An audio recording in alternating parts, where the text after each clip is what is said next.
Olá pessoal, boa noite, tudo tranquilo? É só para finalizar o último vídeo que eu fiquei de enviar para vocês sobre a organização do modelo de relatório que a gente precisa. Durante as últimas 3 aulas eu fui passando dicas do modelo de como deve ser um relatório quando a gente efetua uma análise, né? Você vai para o lado do ativo, pega as principais contas daquele ativo e faz a análise baseada nas principais contas.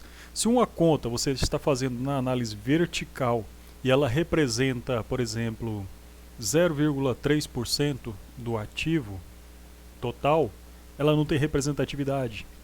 Então, você estaria analisando uma conta que ela não teria impacto diante do todo. E de repente ela teve um crescimento, se ela era 0,1%, no outro ano ela passou para um crescimento, você vai olhar na horizontal, ela cresceu 400%, mas ela era 0,1 e passou a 0,4. Continua inexpressiva, tá? Então, se atentem para as contas de maior impacto, ok? Então, o que você precisa relatar especificamente? Relate as principais contas que compõem ativo e passivo das 3 organizações, comparando, né, as contas de ativo e passivo. Primeiramente, você poderia organizar as principais contas do ativo representativo da Magalu. Segundo momento ali, o segundo parágrafo, as contas representativas das Casas Bahia. E o terceiro parágrafo, as contas representativas de ativo e passivo das Americanas, ok? A título de comparação, o que nos interessa mais é a taxa de retorno, é o feedback, assim, é o impacto das contas operacionais que transmitem resultado para a organização e para os acionistas. Né? O que mais nos importa enquanto finanças corporativas. Tá bom? Então, após destacar um parágrafo para cada empresa dessa, falando das principais contas que impactam no ativo e no passivo dessas organizações, que eu gostaria que vocês comparassem os volumes de receita das 3 organizações. Quem faturou mais, quem faturou menos em um determinado ano e no outro, tá? E que isso é o que nos traz grande necessidade de análise. Tá?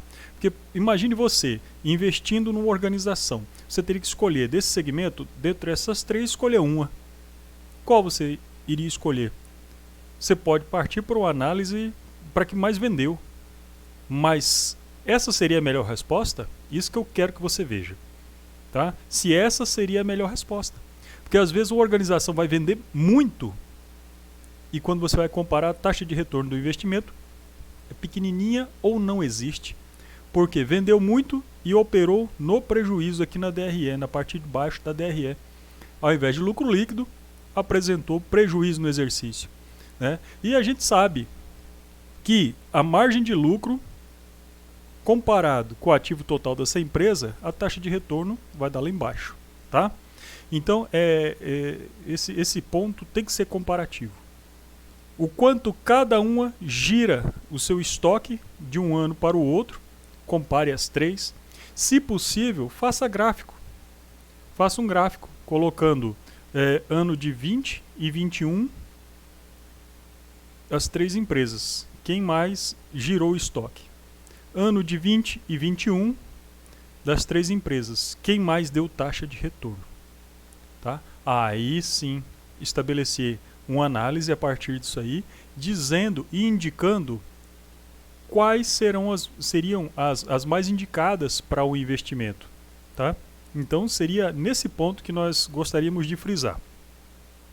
Vou abrir aqui uma planilha para que a gente possa dar uma olhada a título de padronização, de como ficaria a nossa padronização dessa planilha. Ok? E assim, principalmente a parte de demonstração do resultado. A demonstração do resultado, ela me preocupa, porque tem que ser padronizada, senão a gente não consegue fazer uma análise real, né? A gente analisa então receita bruta de um com receita líquida de outro, e isso não ficaria legal, porque assim, daria uma análise um pouco mentirosa, vamos dizer assim. Vou abrir aqui nesse momento, pronto, feita a mágica. nós vamos ver aqui da Magalu. Então aqui, observem comigo, nós vamos trabalhar a receita líquida de vendas da Magalu, tá? Aqui nós vamos partir daqui, ó, da receita líquida de vendas, ó, até vocês vão fazer a análise horizontal e vertical de vocês, né? Até essa conta aqui desse resultado financeiro aqui.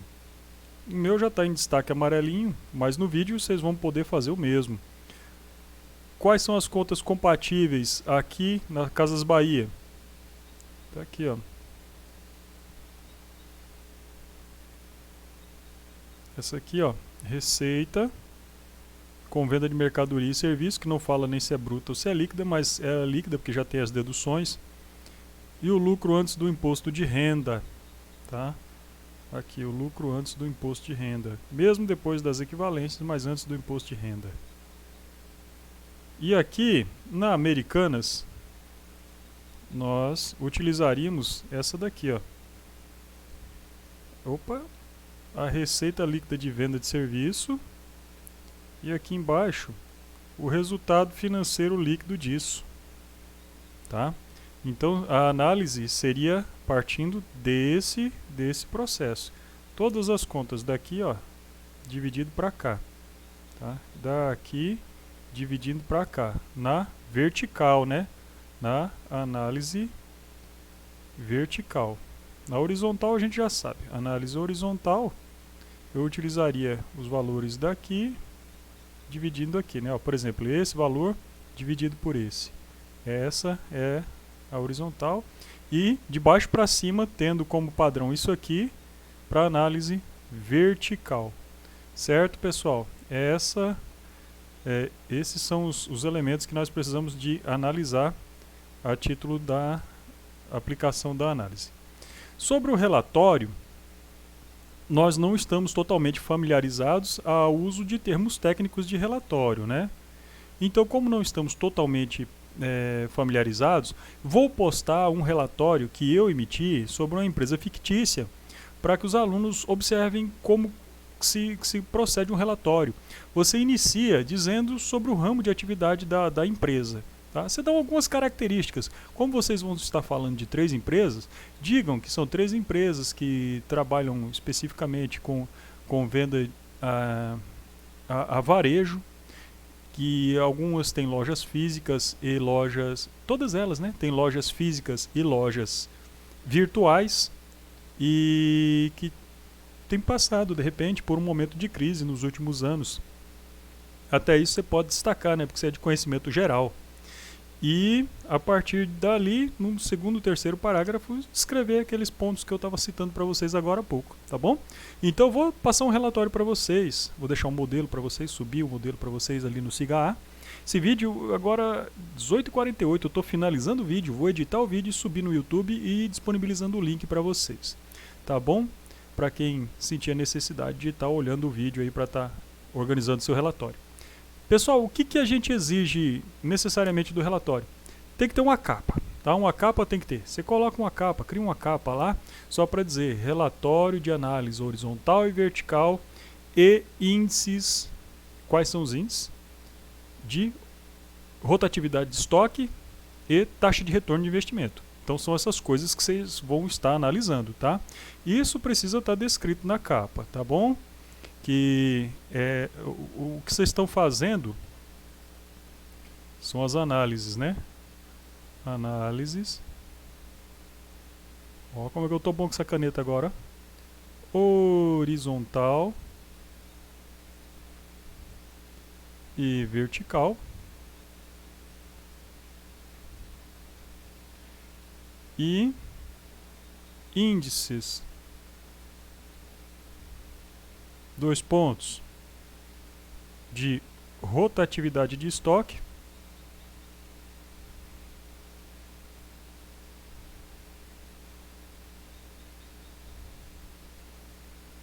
e pode colocar abreviado mesmo, taxa de retorno do investimento, que é a TRI, nós já conhecemos, né? Isso aqui teria que estar na capa, tá? Seu nome e essa indicação do trabalho que você vai estar executando, beleza? Então é isso, pessoal. Vou subir lá o vídeo no YouTube e vou disponibilizar o nosso modelo de relatório. Ele, assim, não é que você vai utilizar aquele mesmo relatório, ele é só para você observar que tem conceitos técnicos que precisam ser trabalhados, tá? Conceitos técnicos tipo palavras específicas. Você não vai poder colocar assim: infelizmente a empresa apresentou um prejuízo. Não. O analista ele não tem que estar feliz ou triste com o prejuízo da empresa. Você tem que apresentar tecnicamente. Tecnicamente a empresa apresentou um prejuízo de 2,99% ou apresentou um prejuízo e no ano seguinte teve uma melhora significativa, tá? Não é infelizmente, não existe termos assim para efeito de análise, beleza?